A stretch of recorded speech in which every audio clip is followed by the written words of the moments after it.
Fechando o penúltimo dia da segunda edição do Live to Live, eu recebo com muita alegria a professora e psicanalista Maria Homem, que tem um trabalho de pesquisa incrível sobre a Clarice Lispector. E aí, pensando, né, nessa homenagem aos 100 anos, né, ao centenário de Clarice, ninguém melhor do que Maria Homem para fazer uma leitura e encerrar esse dia tão especial. A gente teve um pouco mais cedo a Cris Rangel, da Lira das Artes, falando sobre produção cultural, políticas públicas. Quase agora, Karina Burr, falando sobre poesia, literatura.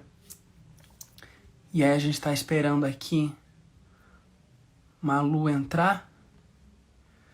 Fico procurando ela aqui nos coleguinhas que entram. E é uma experiência, né? Espero que vocês gostem tanto quanto a gente está gostando de fazer isso. Esse festival, essa homenagem. E tem um comentário aqui da Ana Laura. Depois de 2 lives maravilhosas, não podia ter encerramento melhor do que esse. Ó a responsa, hein, Maria? Cadê?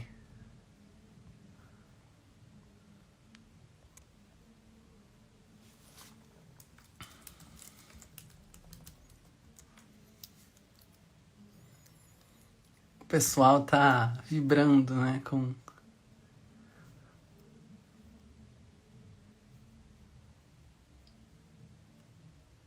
A gente tá esperando ela entrar, tá? E aí, vou aproveitar, para quem não sabe, eu acho que não existe ninguém que não saiba aqui nessa live, mas você que achou esse vídeo aí perdido no YouTube, a Maria Homem tem um livro maravilhoso, que é uma tese de doutorado dela, que fala sobre... Ela mergulhou, né, sobre a obra de Clarice. Ela tá aqui. Deixa eu chamar. Olá. Oi. Bem-vinda, Maria. Bem-vindo, você também, né? Nós dois aqui nesse encontro astral sobre Clarice, né? Que Então, tá vibrando essa energia a tarde toda, né? Desde que a gente começou a divulgar, as pessoas estão ansiosas para saber o que Maria Homem vai aprontar, né? Nesse sábado à noite. eu vou aprontar o que o Wes me mandou aprontar, hein? Então, que isso fique claríssimo. Enfim, até me perguntaram hoje à tarde, né? Acho que talvez a galera tenha visto a entrevista na CBN. Me perguntaram sobre a escolha, né, do conto. E eu falei, ó, o Wes propôs, tudo bem, ele levantou, eu cortei na hora. Então, é isso. E aí queria rapidamente que você se apresentasse para o pessoal que está de casa, que não te conhece, rapidamente quem é você, o que faz Maria Homem. Então, eu trabalho com psicanálise e, como o nome diz, né, essa ideia de você analisar a psique, você vai para qualquer lugar, porque o que é a subjetividade humana? Ela está na arte, na literatura, no cinema, na filosofia, na racionalização, na desculpa, no erro, no acerto. Então, eu opero aí, né? Tecnicamente, psicanálise, estética, filosofia, enfim, com clínica e circulando aí na transmissão, né? Aulas, palestras, enfim, live, que é a forma contemporânea da transmissão. Isso que eu faço. E aí chegou no assunto, né? O Live to Live é um festival que a gente está tratando durante toda a semana, com a temática cápsulas apocalípticas, pensando na pandemia como o fim do mundo, né? Mas tentando enxergar o pós-apocalipse, né? O pós-pandemia. E durante esse momento de pandemia, né? O que a gente pode fazer através das artes, da literatura, para dar um refúgio, né, ao caos, que é o nome da mesa de hoje. E aí, Hum. para a gente fugir um pouquinho do caos, neste sábado, eu fiz esse convite para você ler um conto de Clarice. E aí, vai que a casa é tua. Então vamos lá. Livros, né? Essa coisa que, se você tem dúvida, né, do que colocar na tua cápsula, ponha livros, né? Hoje a gente tem até maquininhas para você colocar uma biblioteca inteira e ficar levinho, né? Então, É. foi. Você tá aí com esse. Qual que é esse? É o de contos? A coleção Eu completa? tô com esse daqui, ó. Deixa eu Bíblia, né? pegar. Ó, dá para ver assim, né? Eu tô. Dá para ver assim, dá para ver assim. Você me perguntou esses dias qual que era o meu livro favorito da Clarice, aí tô com ele aqui para te mostrar, que é o Clarice na cabeceira. Hum, Jornalista, né? quer saber a história por trás da história, né? Quer saber o que, né? Curioso, curioso. Vai investigar. Eu acho que jornalista mesmo tem um perfil da pesquisa, né? É investigativo. Tem Não que tem, ser. quer saber o backstage, né? Quer saber o que tá ali, como funcionam as coisas, né? Quem falou para quem, que passou a grana para quem, que mandou matar, que não, que fez, quem deusou. Mas hoje é outro assunto, né? Não sei se é outro assunto. Vamos ver aqui. Foi? Partimos? Ó, então vou lá, hein? Perdoando Deus. Eu ia andando pela Avenida Copacabana e olhava distraída edifícios, nesga de mar, pessoas, sem pensar em nada. Ainda não percebera que, na verdade, não estava distraída, mas era de uma tensão sem esforço. Estava sendo uma coisa muito rara, livre. Via tudo e à toa. Pouco a pouco é que fui percebendo que estava percebendo as coisas. Minha liberdade, então, se intensificou um pouco mais, sem deixar de ser liberdade. Não era tour de propriétaire, nada daquilo era meu, nem eu queria, mas parece-me que sentia satisfeita com o que via. Tive então um sentimento de que nunca ouvi falar. Por puro carinho, me senti a mãe de Deus, que era a terra, o mundo. Por puro carinho mesmo, sem nenhuma prepotência ou glória, sem o menor senso de superioridade ou igualdade, eu era por carinho a mãe do que existe. Soube também que se tudo isso fosse mesmo o que eu sentia, e não possivelmente um equívoco de sentimento, que Deus, sem nenhum orgulho e nenhuma pequenez, se deixaria acarinhar, e sem nenhum compromisso comigo. Ser-lhe aceitável a intimidade com que eu fazia carinho. O sentimento era novo para mim, mas muito certo. E não ocorrera antes apenas porque não tinha podido ser. Sei que se ama ao que é Deus, com amor grave, amor solene, respeito, medo e reverência. Mas nunca tinham me falado de carinho maternal por ele. E assim como o meu carinho por um filho não o reduz até o alarga, assim ser mãe do mundo era o meu amor apenas livre. E foi quando quase pisei num enorme rato morto. Em menos de um segundo, estava eu eriçada pelo terror de viver. Em menos de um segundo, estilhaçava-me toda em pânico e controlava como podia o meu mais profundo grito. Quase correndo de medo, cega entre as pessoas, terminei no outro quarteirão, encostada a um poste, cerrando violentamente os olhos, que não queriam mais ver. Mas a imagem colava-se às pálpebras. Um grande rato ruivo, de cauda enorme, com os pés esmagados, e morto, quieto, ruivo. O meu medo desmesurado de ratos. Toda trêmula, consegui continuar a viver. Toda perplexa, continuei a andar, com a boca infantilizada pela surpresa. Tentei cortar a conexão entre os dois fatos, o que eu sentira minutos antes e o rato. mas era inútil. Pelo menos a contiguidade ligava-os. Os dois fatos tinham ilogicamente um nexo. Espantava-me que um rato tivesse sido o meu contraponto, e a revolta de súbito me tomou. Então, não podia eu me entregar desprevenida ao amor? De que estava Deus querendo me lembrar? Não sou pessoa que precise ser lembrada de que dentro de tudo há o sangue. Não só não esqueço o sangue de dentro, como eu o admito e o quero. Sou demais o sangue para esquecer o sangue. E para mim, a palavra espiritual não tem sentido. E nem a palavra terrena tem sentido. Não era preciso ter jogado na minha cara tão nua um rato. Não naquele instante. Bem poderia ter sido levado em conta o pavor que desde pequena me alucina e persegue. Os ratos já riram de mim. No passado do mundo, os ratos já me devoraram, com pressa e raiva. Então era assim, eu andando pelo mundo sem pedir nada, sem precisar de nada, amando de puro amor inocente, e Deus a me mostrar o seu rato?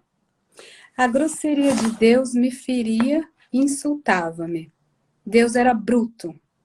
Andando com o coração fechado, minha decepção era tão inconsolável como só em criança fui decepcionada.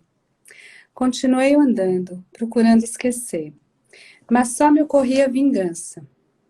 Mas que vingança poderia eu contra um Deus todo-poderoso?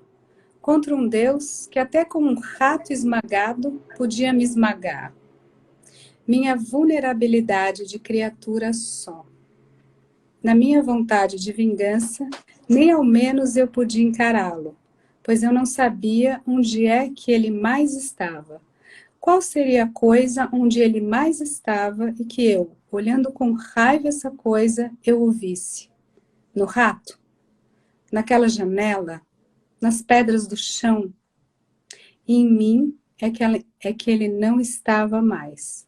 E em mim é que eu não o via mais. Então, a vingança dos fracos me ocorreu. Ah, é assim? Pois então não guardarei segredo e vou contar.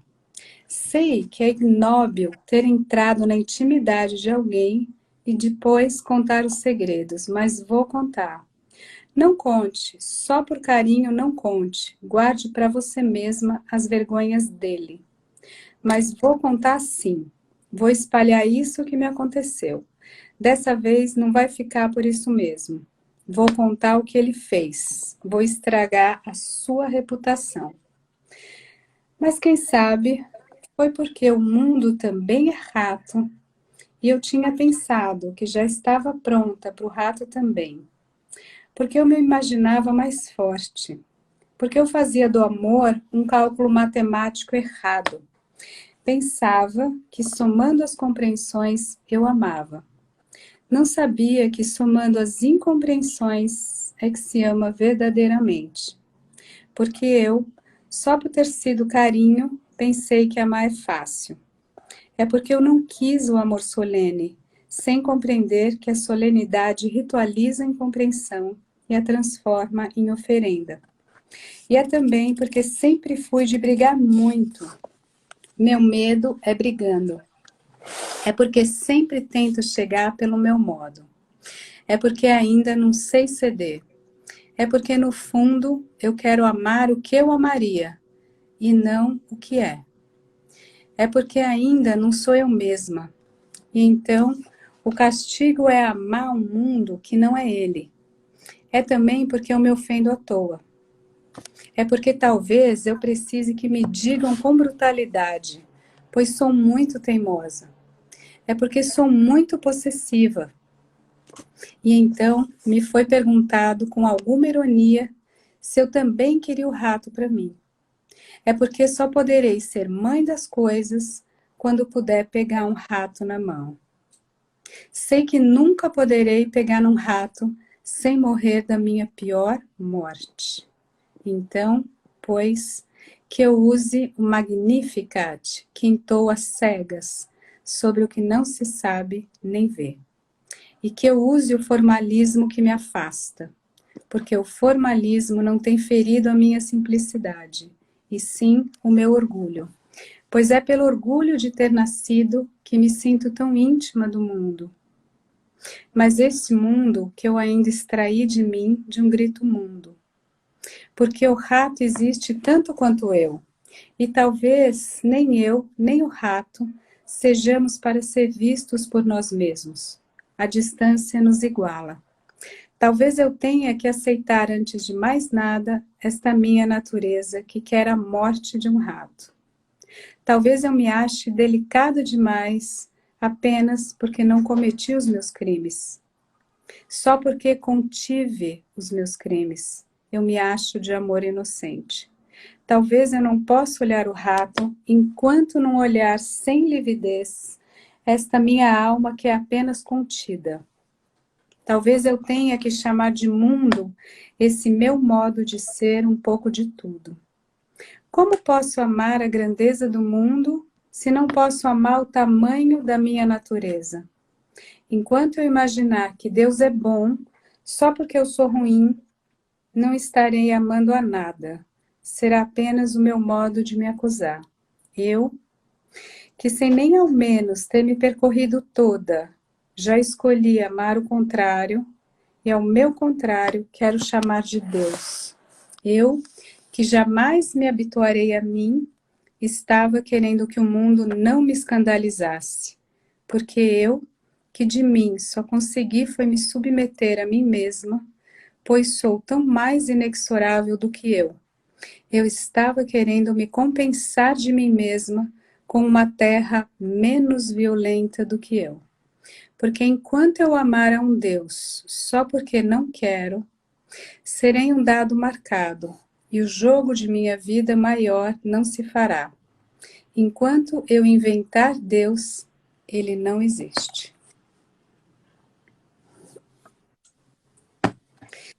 Fim. Suspiros. E aí, Malu, professora, queria que você fizesse uma breve reflexão, né?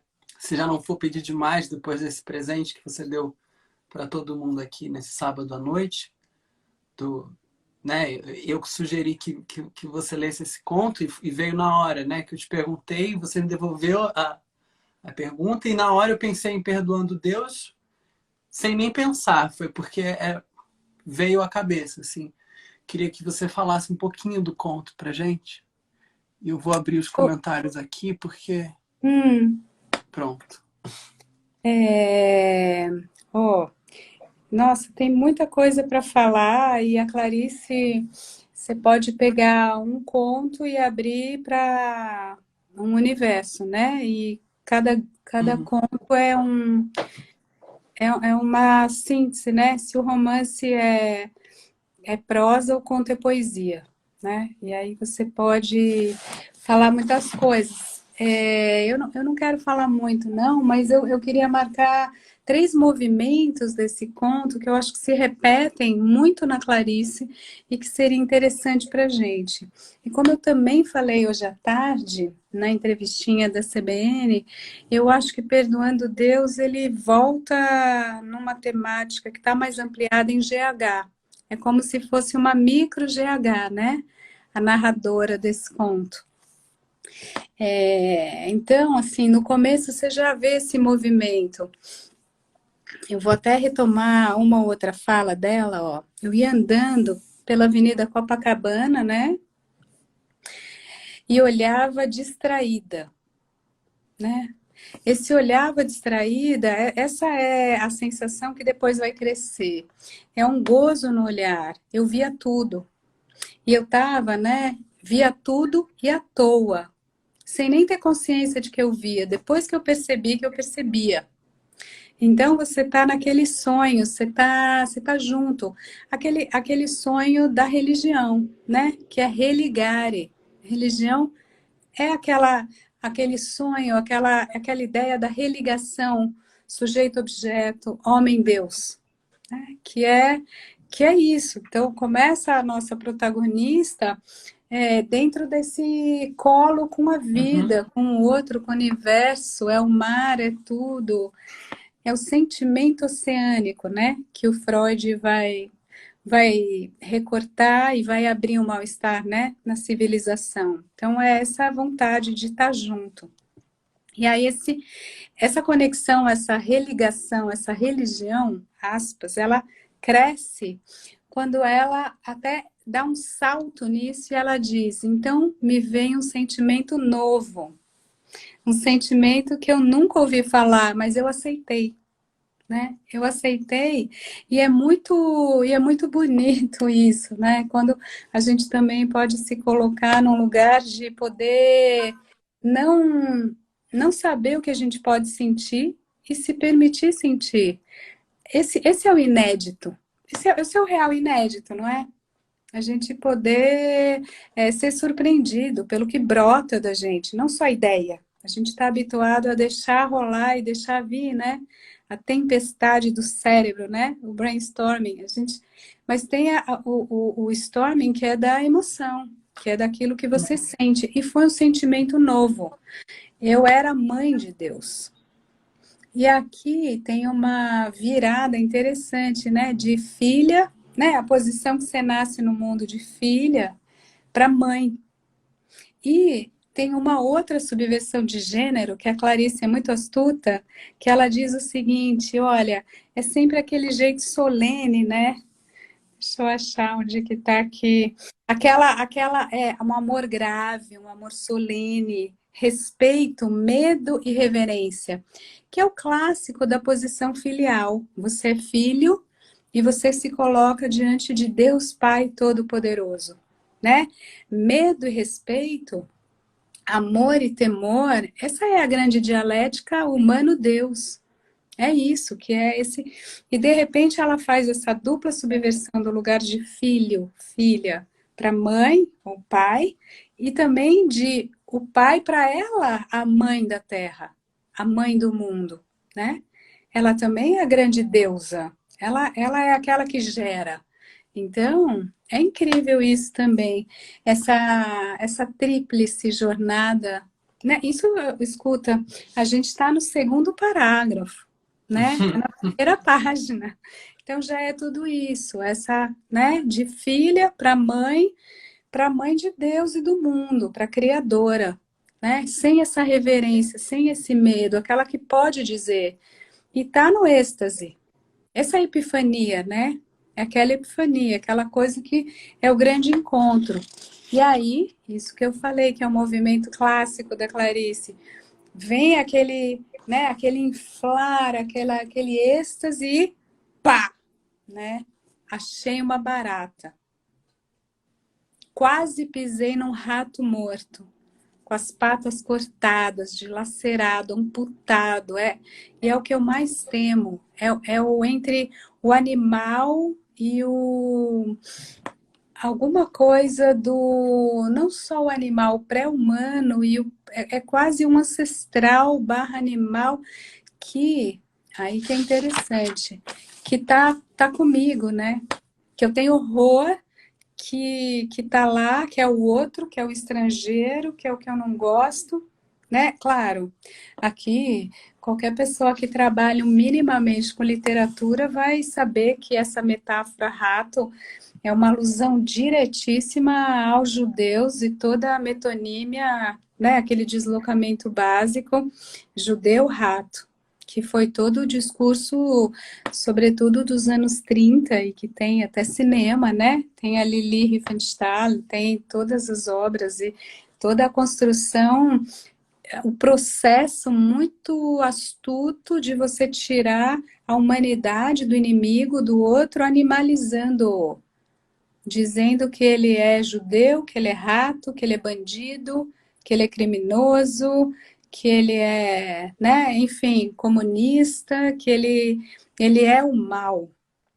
Ele é o mal. E aí, enfim, então tem esse êxtase, o corte que te revela o mal, o animal, o grotesco, e aí, o parágrafo seguinte, toda trêmula, consegui continuar a viver. E isso fecha a operação, né? Aí fecha essa primeira operação. Continuei na vida, consegui ficar na vida, consegui seguir aqui, continuei a andar. Então, eu quase parei, quase caí, né? Fiquei com a boca infantil da surpresa. Essa frase é maravilhosa, né? Fiquei atônita, com aquela posição desarmada. Como assim? O rato dos meus sonhos mais arcaicos e infantis, mas continuei. Então, esse movimento está presente na obra da Clarice inteira. E é isso. Aí ela continua e vamos para a vida. Apanhei e vou inflar de novo, né? O conto a Ana do conto Amor é um pouco isso. Enfim, tem várias personagens que são atravessadas por esse momento. Tem um conto que eu adoro também, que eu fiz um trabalho longo sobre ele, por isso que eu digo, né? Você pode pegar 3, 4 páginas e escrever 30, 40, né? Mas que é a Imitação da Rosa, e que ela também vai inflando nesse movimento, só que o final é radicalmente diferente. Eu não vou contar o final, mas assim, passa um trem e leva. Aqui passa essa seta, né? Tem esse encontro, e aí ela continua a viver. Enfim, e aí abre para a grande questão, eu só vou apontar qual que é, senão a gente vai ficar aqui falando muito, mas para falar em uma palavra, a grande questão é o amor, que é uma das grandes questões da Clarice, né? A revolta de súbito me tomou, então não podia eu me entregar desprevenida ao amor? Eu tô entregue, você vem e me sacaneia? Eu tô apaixonada e você me trai? Eu tô toda inocente, eu tô toda amando aqui e você simplesmente me dá um rato, você me dá o horrível, você dá De o pé. propósito, né? Você joga na minha cara isso, né? Então, assim, é um pouco Deus, ou, enfim, o destino, a vida, a fortuna, o acaso jogando na nossa cara quando a gente está muito feliz que, opa, escorregou e quase caiu, né? Vem, ó, tem sempre o luto, a perda, o vírus, a doença, a morte, o assalto, enfim, alguma coisa te corta, é a fissura.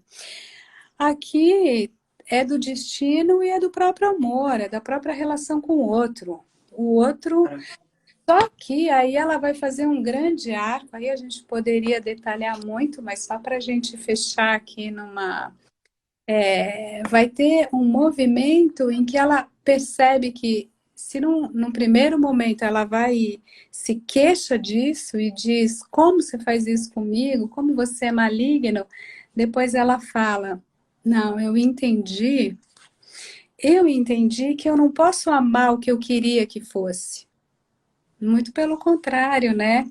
Eu achava que o amor, eu fazia um cálculo matemático, mas que estava errado, né? Pensava que somando as compreensões eu amava. Não sabia que somando as incompreensões é que se ama verdadeiramente. Então, tem esse profundo desconhecido, esse distanciamento, essa briga nossa eterna entre o ideal e o real. Ah, mas você não era aquilo que você me mostrou, não era aquilo que eu sonhei, não foi o que eu imaginei, é a grande inflação imaginária. Como assim é isso, né? Como assim você me derruba, né? É porque no fundo eu quero amar o que eu amaria e não o que é. Então, ela entende isso. Aí ela fala: ah, então tá. Só que eu vou sair desse lugar da queixa, da nostalgia do ideal, que pode ser um lamento infinito. E ela diz: então, sou eu e você. Sou o bem e o mal, o humano e o rato. Somos todos, somos iguais, a distância vai nos colocar igual. Deixa eu achar aqui. O rato, porque o rato existe tanto quanto eu. E talvez nem eu, nem o rato, sejamos para ser vistos por nós mesmos. A distância nos iguala.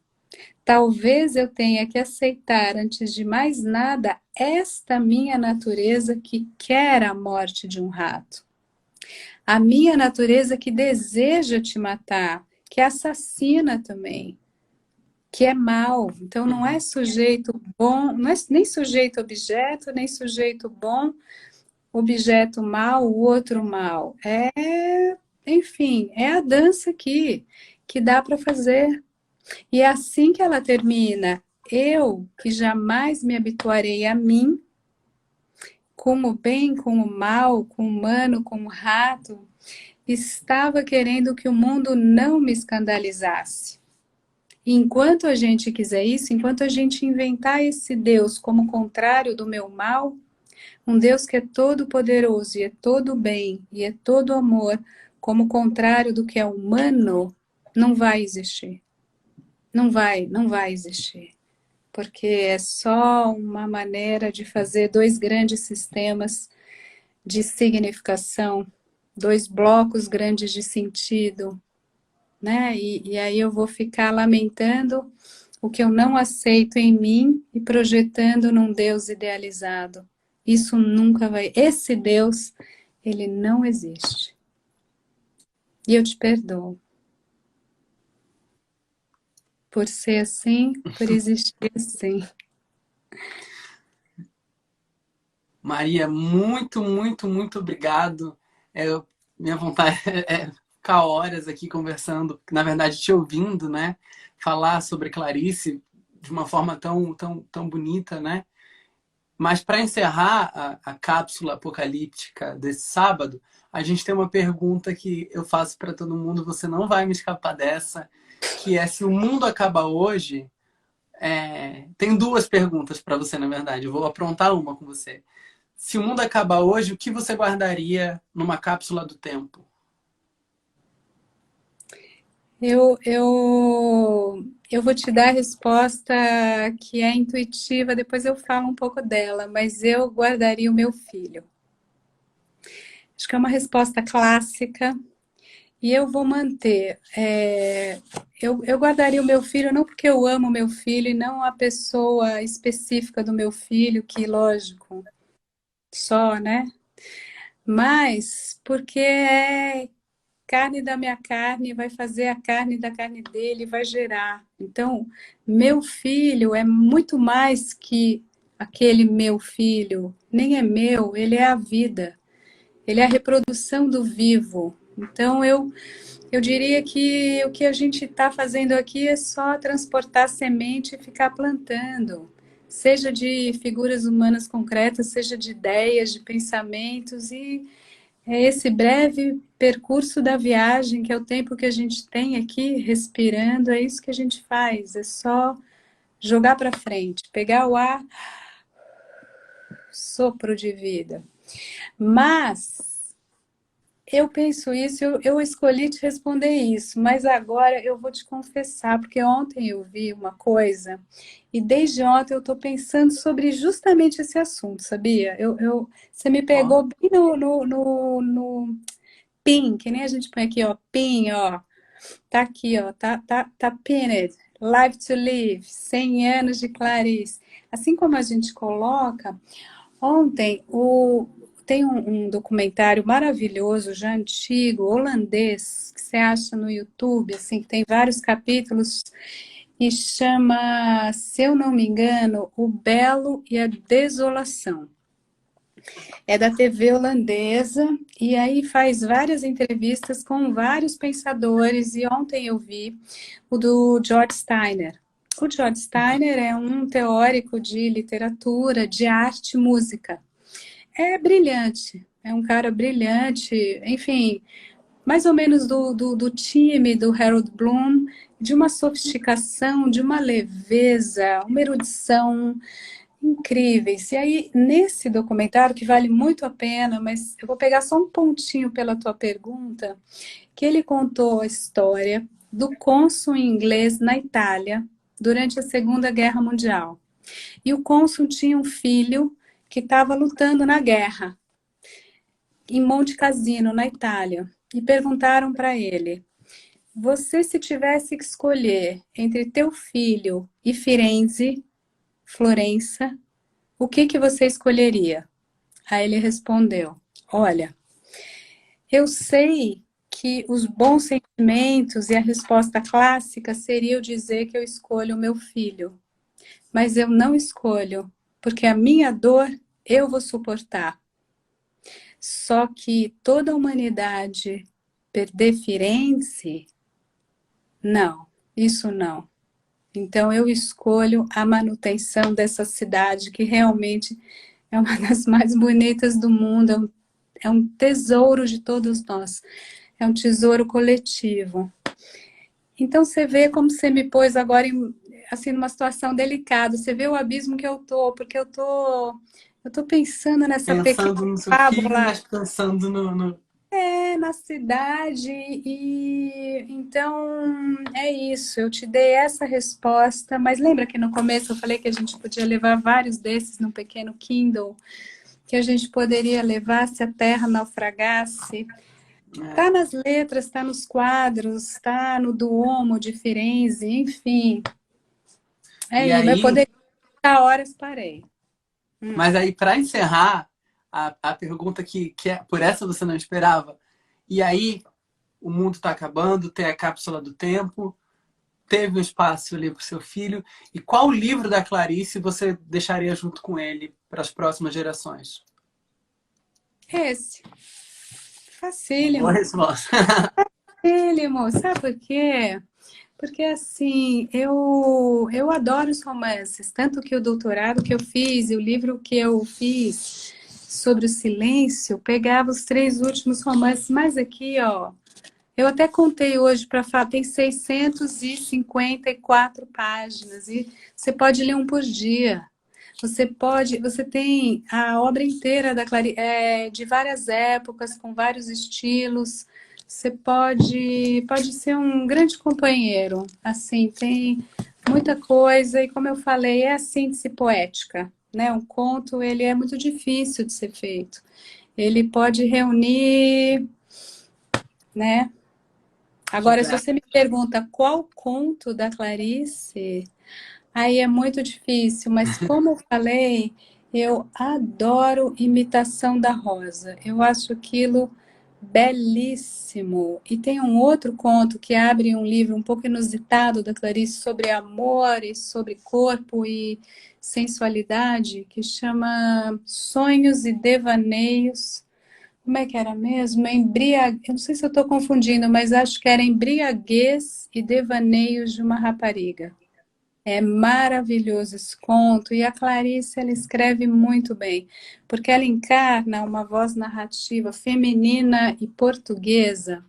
É maravilhoso, sim. Eu que tenho um pouco de família em Portugal, um pouco na Itália, e me misturo assim, eu ouvi a língua. Quando você ouve, que sabe quando a letra preta e branca no papel, você ouve aquilo, que é uma voz muito antiga.